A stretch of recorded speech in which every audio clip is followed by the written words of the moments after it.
السلام علیکم ورحمۃ اللہ وبرکاتہ، نحمدہ ونصلی علی رسولہ الکریم، اما بعد فاعوذ باللہ من الشیطان الرجیم، بسم اللہ الرحمن الرحیم، رب اشرح لی صدری ویسر لی امری واحلل عقدۃ من لسانی یفقہوا قولی، وجاءت سکرۃ الموت بالحق ذلک ما کنت منہ تحید۔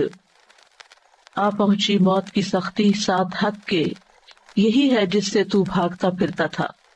موت اس دنیا میں انسان کی زندگی کے خاتمے کا نام ہے۔ دنیا میں جو بھی انسان آیا ہے اسے ایک دن واپس ضرور جانا ہے۔ یہ انسان کی زندگی کا سب سے بڑا حادثہ ہے، جس کے بعد اس دنیا سے اس کا تعلق منقطع ہو جاتا ہے اور ایک نئی زندگی جو برزخ کی زندگی کہلاتی ہے وہ شروع ہو جاتی ہے۔ قیامت کے زلزلے کے ساتھ ہی یہ زندگی بھی ختم ہو جائے گی، پھر ایک نیا دور شروع ہوگا جس کی کامیابی اور ناکامی کا انحصار انسان کے اپنے اعمال پر ہوگا۔ ہم میں سے کوئی نہیں جانتا کہ اس کی موت کب آئے گی، لیکن ہم سب اسی دن کی طرف دوڑ رہے ہیں۔ ایسی صورتحال میں اصل کرنے کا کام اس دن کی تیاری کرنا ہے، تاکہ اس کے بعد جب ہم مالک کائنات کے سامنے پیش ہوں تو کوئی شرمندگی نہ ہو۔ موت کے بعد انسان اکیلا رہ جاتا ہے۔ موت انسان کو ہر چیز سے جدا کر دیتی ہے۔ موت ہر انسان کا پیچھا کر رہی ہے، مگر انسان اسے ہی بھولے ہوئے ہے۔ ضرورت اس بات کی ہے کہ ہم اس آخری وقت کو روزانہ یاد کریں اور اس کی تیاری میں لگے رہیں۔ وجاءت سکرۃ الموت بالحق ذلک ما کنت منہ تحید۔ یہ سورۃ قاف کی آیت نمبر 19 ہے، جس میں انسان سے خطاب ہے کہ انسان خواہ کتنی بھی لمبی زندگی چاہے، لیکن ایک دن موت آ پہنچتی ہے۔ سکرات الموت، موت کی سختیاں، موت کی بے ہوشیاں، موت کی حقیقت کو لے کر آ پہنچتی ہیں، اور یہی وہ بات ہے جس سے انسان بھاگتا ہے۔ موت کا ذکر نہیں سننا چاہتا، موت سے فرار حاصل کرنا چاہتا ہے، لیکن موت اس کو آ پکڑتی ہے۔ یہاں بنیادی طور پر جان کنی کے وقت انسان کی کیا حالت ہوگی اس کو بھی بیان کیا گیا ہے۔ وجاءت سکرۃ الموت بالحق، یعنی ہر انسان کے لیے موت کی سختی اور شدت اور اس کا چمٹنا اور اس کی تکلیف، یہ سب کچھ حق کے ساتھ مل کر آ چکا ہے، اور اس میں کوئی شک نہیں اور اس کے ساتھ کوئی جھوٹ نہیں ہے۔ سکرہ کیا چیز ہے؟ یہ وہ سختی ہے جو عقل کو ختم کر دیتی ہے۔ سکر کے بارے میں راغب الاصفہانی کہتے ہیں، یہ ایسی حالت ہوتی ہے جو انسان اور اس کی عقل کے درمیان حائل ہو جاتی ہے، یعنی انسان کی عقل ماری جاتی ہے، اور اکثر یہ چیز نشہ پیدا کرنے والے مشروب میں استعمال کی جاتی، یعنی انسان ہوش میں نہیں رہتا، جیسے کوئی ڈرنک ہو گیا ہو۔ سکر کو غصے کے معنی میں بھی استعمال کیا جاتا ہے، بس کہا جاتا ہے کہ غصے، عشق، تکلیف اور اونگ نے نشے میں ڈال دیا، یعنی انسان کی مت ماری گئی۔ اور سکرات الموت یہ وہ غشی ہے جو تکلیف سے پیدا ہوتی ہے۔ کہتے ہیں یہاں اس سے مراد موت کی سختیاں ہیں، یعنی موت کی سکرات مراد ہے، یعنی موت کی تکلیف سے غشی طاری ہو جاتی ہے، کیونکہ روح کا کھینچا جانا، موت کی شدت کا اترنا، روح کا روندے جانا شدید تکلیف کا ہونا ہے، اور یہ روندے جانا روح کا اور یہ تکلیف موت کے وقت نازل ہوتی ہے۔ موت کی یہ سختیاں ہر انسان کو بے ہوشی میں ڈال دیتی ہیں اور اس کی عقل ختم کر دیتی ہیں، انسان پر غالب آ جاتی ہیں۔ اور بالحق کا معنی ہے موت ایک حقیقت ہے جو حقیقت اس وقت سامنے آ گئی۔ ایک اور قول ہے کہ آخرت کا معاملہ برحق ہے، یہاں تک کہ وہ انسان کے لیے موت کے وقت واضح ہو جاتا ہے، اس کو اپنی آنکھوں سے دیکھ لیتا ہے۔ ایک اور قول یہ بھی ہے کہ وہ چیز حق ہے جس طرف انسان کا معاملہ لوٹ کر جاتا ہے، یعنی خوش نصیبی کی طرف یا بدبختی کی طرف۔ تو بہرحال موت کی سختی برحق ہے۔ انسان جب تک زندہ ہوتا ہے اس کے اقوال، اس کے افعال لکھے چلے جاتے ہیں تاکہ ان پر اس کا محاسبہ کیا جا سکے، پھر اس کو موت آ جاتی ہے۔ پھر یہ وہ موت ہے جس کو وہ حق کے ظاہر ہوتے ہی دیکھ لیتا ہے، یعنی اس کی حقیقت سامنے آتے ہی اس کا مشاہدہ کرتا ہے اور اس کو اسی صورت میں دیکھتا ہے جس صورت میں اللہ نے اس سے وعدہ کیا ہے۔ اور ایک قول یہ بھی ہے کہ یہاں حق سے مراد بذات خود موت ہے، اس کو حق اس لیے کہا گیا ہے کہ ہر انسان موت کا حقدار ہوتا ہے، یا آخرت کے گھر کا جو کہ برحق ہے اور اس کی طرف اس کو منتقل ہونا ہے۔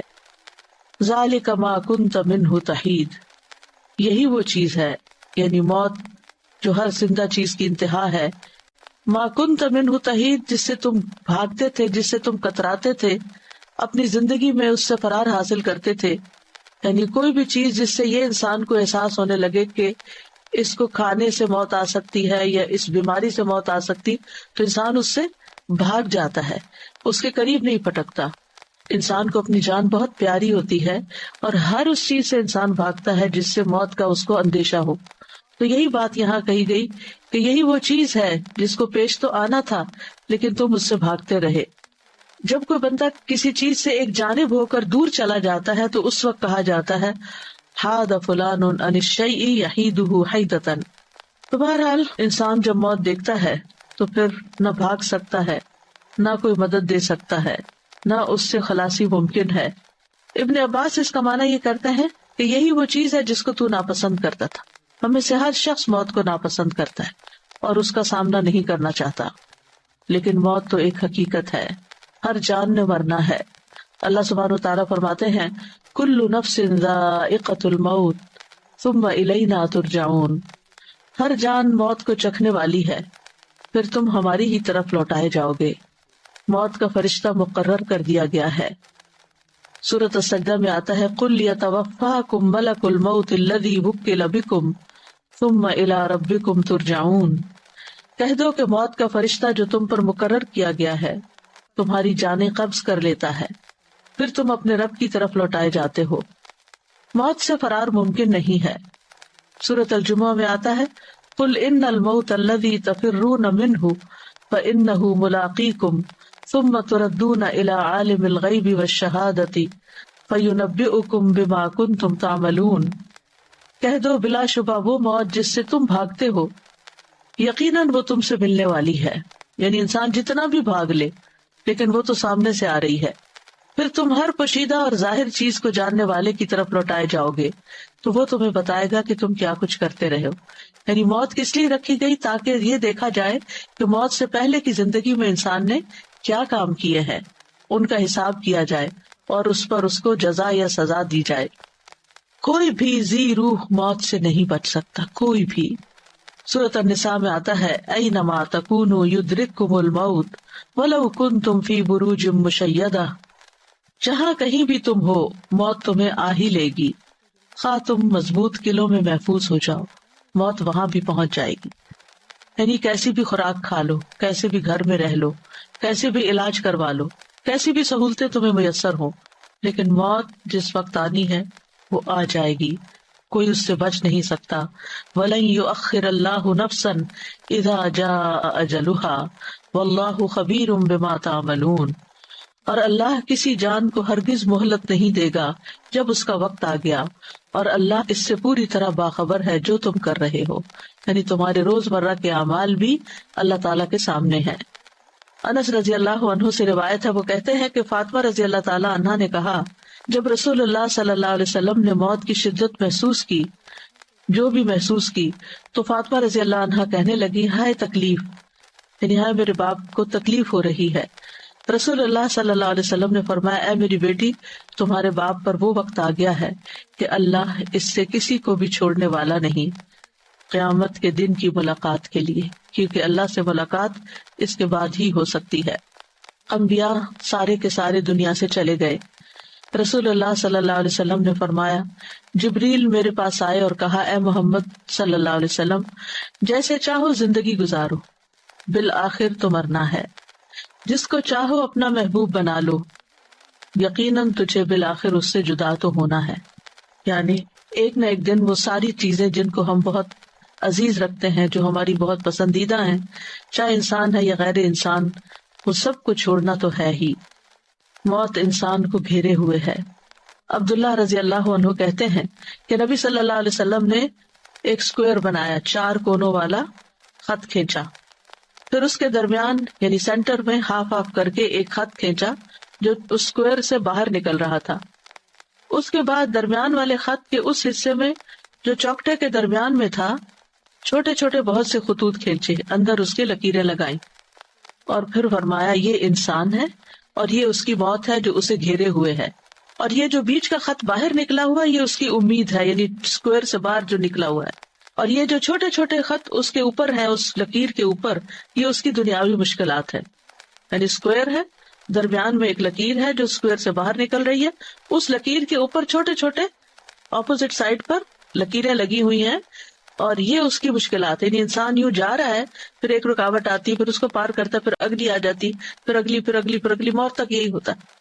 لیکن پھر بھی وہ امید نہیں ہارتا، وہ چاہتا ہے کہ لمبی عمر جیے، اور اس چوکٹے سے باہر بھی اس کی امیدیں جا رہی ہیں. بس جب انسان ایک مشکل سے بچ کر نکلتا ہے تو دوسری میں پھنس جاتا ہے، اور دوسرے سے نکلتا ہے تو تیسری میں پھنس جاتا ہے. مطرف بن عبداللہ الشخیر اپنے والد سے روایت کرتے ہیں کہ نبی صلی اللہ علیہ وسلم نے فرمایا، ابن آدم کی شکل و صورت یوں دکھائی گئی ہے کہ اس کے آس پاس 99 موتیں ہیں، 99 حادثات اور مصیبتیں اس کے آس پاس ہیں. اللہ اس کو بچائے رکھتا ہے، اور جب موت کا وقت آتا ہے تو وہ ختم ہو جاتے ہیں. اگر وہ موتیں اس سے خطا کر بھی جائیں تو وہ انتہائی درجے کے بڑھاپے کا شکار ہوتا ہے، حتیٰ کہ مر جاتا ہے. موت کا وقت اور جگہ بھی مقرر ہے. وَمَا كَانَ لِنَفْسٍ أَن تَمُوتَ إِلَّا بِإِذْنِ اللَّهِ كِتَابًا مُؤَجَّلًا، اور کسی جان کے لیے ممکن نہیں کہ اللہ کے حکم کے بغیر مر جائے، لکھے ہوئے کے مطابق جس کا وقت مقرر ہے. سورۃ النحل میں آتا ہے فَإِذَا جَاءَ أَجَلُهُمْ لَا يَسْتَأْخِرُونَ سَاعَةً وَلَا يَسْتَقْدِمُونَ، پھر جب اس کا وقت آ جائے گا تو ایک گھڑی نہ پیچھے رہ سکتے ہیں نہ آگے بڑھ سکتے، این جس وقت دم نکلنا ہے اسی وقت نکلے گا. مطر بن اقامس کہتے ہیں کہ رسول اللہ صلی اللہ علیہ وسلم نے فرمایا، جب کسی خاص جگہ میں کسی کو موت دینے کا فیصلہ کر دیا جاتا ہے تو وہ جگہ اس کے لیے محبوب بنا دی جاتی ہے، اور وہاں اس کی کوئی ضرورت پیدا کر دی جاتی. اور پھر انسان کیا کرتا ہے، ہم دیکھتے ہیں، ہمارا مشاہدہ ہے کہ انسان اس جگہ پہنچ جاتا ہے، یا کوئی ایکسیڈنٹ ہو جاتا ہے، یا پھر ویسے بیماری کوئی آ جاتی ہے، اور پھر وہ موت آ جاتی ہے. وہ تو ایک بہانہ ہوتا ہے، لیکن یہ کہ جو تکلیف آنی ہے انسان کو پتہ بھی نہیں چلتا، اور انسان سے وہی غلطی ہوتی ہے جس سے وہ عرصہ دراز سے بچ رہا ہوتا ہے. کتنی بیماریاں اچانک حملہ کرتی ہیں، پھر انسان کہتا ہے یہ فلاں چیز کھا لی، فلاں کام کر لیا، فلاں وجہ بن گئی، لیکن یہ سب بہانے ہیں. اصل تو یہ ہے کہ موت کا وقت اور جگہ مقرر ہے. موت سب سے خوفناک مصیبت ہے. شداد بن اوس کہتے ہیں کہ مومن کے لیے موت دنیا اور آخرت کی سب سے زیادہ خوفناک اور ہولناک مصیبت ہے، اور یہ ہانڈیوں کے جوش کھانے سے زیادہ شدید ہے. اگر کسی میت کو قبر سے زندہ کر دیا جائے اور وہ قبر سے اٹھ کھڑا ہو اور وہ دنیا والوں کو موت کی حقیقت بتائے تو وہ زندگی سے فائدہ نہ اٹھا سکے، نہ نیند کی لذت حاصل کر سکے. یعنی اگر مرنے والا یہ بتائے کہ کیسی کیسی تکلیف ہوتی ہے تو دنیا کی جتنی بھی انجوائمنٹس ہیں جینے والوں کی سب ختم ہو جائیں. موت کے وقت 3 مصیبتیں ہوتی ہیں. نمبر 1، روح کھینچنے کی سختی، کہ جسم کے روئے سے روح نکلتی ہے. نمبر 2، موت کے فرشتے کی صورت کو دیکھنا اور وہ خوف جو اس فرشتے کو دیکھ کر پیدا ہوتا ہے. یعنی جب فرشتہ سامنے آ جاتا ہے جان نکالنے کے لیے تو اسے دیکھ کے انسان ڈر جاتا ہے. نمبر 3، ان 2 فرشتوں کو دیکھنا جو حفاظت پر مامور ہیں، وہ بھی اس وقت نظر آتے ہیں. تو انسان کے لیے چونکہ پہلا ایکسپیرینس ہوتا ہے فرشتوں کو دیکھنے کا، آخرت میں تو دیکھیں گے ہی، لیکن موت پہلا انسیڈنٹ ہوتا ہے جس میں انسان فرشتوں کو اپنی نیکڈ آئیز کے ساتھ دیکھتا ہے، تو یہ اس کے لیے بہت شاکنگ ہوتا ہے اور اس کو خوف دلاتا ہے. پھر موت کی کیفیات میں پنڈلی پنڈلی سے جڑ جاتی ہے. قرآن مجید میں آتا ہے کلا اذا بلغت التراقی وقیل مراق وظن انہ الفراق والتفت الساق بالساق الی ربک یومئذ المساق. ہرگز نہیں، وہ وقت یاد کرو جب جان ہنسلیوں تک پہنچ جائے گی اور کہا جائے گا ہے کوئی جو دم کرے، یعنی جان حلق تک پہنچ جائے گی تو انسان کہے گا ہے کوئی دم کرے، کیونکہ گلے میں اٹک رہا ہے کچھ، اور وہ یقین کر لے گا کہ یقیناً یہ جدائی ہے، یعنی دم گھٹ رہا ہے تو اب مرنے کا ہی وقت آ گیا ہے. اور پنڈلی پنڈلی کے ساتھ لپٹ جائے گی، اٹھانے کی ہمت ہی نہیں ہوگی، ادھر ادھر ہو ہی نہیں سکے گا انسان، اب ٹانگیں ہی جڑ جائیں گی. اس دن تیرے رب ہی کی طرف روانگی ہے. جان پاؤں سے نکلنا شروع ہوتی ہے، پھر آہستہ آہستہ پنڈلیوں میں آتی ہے، پھر گھٹنوں میں، پھر پیٹ میں، اس طرح ہاتھوں سے، بازوؤں اور پاؤں اور بازوؤں دونوں کی طرف سے، ہاتھوں کی طرف سے بالآخر اس کے گلے میں آ کے اٹک جاتی ہے اور پھر وہاں سے ایک دم نکل جاتی ہے.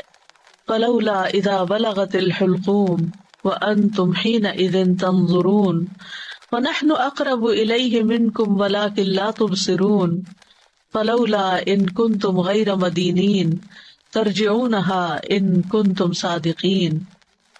پھر ایسا کیوں نہیں ہوتا کہ جب جان ہنسلی کو پہنچ جاتی ہے اور اس وقت تم دیکھ رہے ہوتے ہو، اور ہم اس وقت تم سے بھی زیادہ اس جان کے نزدیک ہوتے ہیں لیکن تم دیکھ نہیں سکتے. پھر اگر تم کسی کے محکوم نہیں، یعنی کسی کا تم پہ حکم نہیں چلتا، تم اپنی مرضی کے خود ہی مالک ہو، اگر تم اپنی بات میں سچے ہو تو اس جان کو لوٹا کیوں نہیں لیتے؟ یعنی اگر تمہاری قابلیت اتنی زیادہ ہے